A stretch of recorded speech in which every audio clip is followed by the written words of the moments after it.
ছোটোবেলায় মায়ের মারির ভয়ে স্কুলে যেতাম, আর বড়োবেলায় ইউনিভার্সিটি যাই অ্যাটেন্ডেন্সের ভয়ে। মানে যা কিছু হয়ে যাক, ভয়টা পুরো কনস্ট্যান্ট।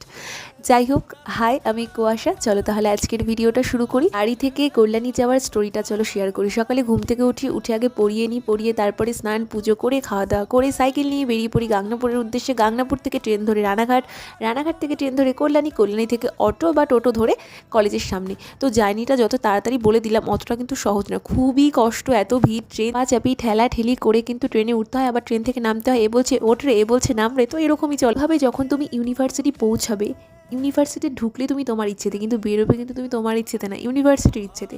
কারণ ক্লাসের পর ক্লাস হয়েই যায়। ছোটোবেলায় দিদি দাদারা বলতো যে কলেজ ইউনিভার্সিটিতে খুব মজা, যখন ইচ্ছে বেরোবি, যখন ইচ্ছে যাবি, কোনো ব্যাপার না। তো এটা পুরো ডাহা মিথ্যে কথা বলেছিল, এখন সেটা হাড়ে হাড়ে টের পাচ্ছি। তো যাই হোক, এইসবের মধ্যেও না দিনগুলোকে খুব মিস করব, যখন নাকি দিনগুলো আর পাবো না।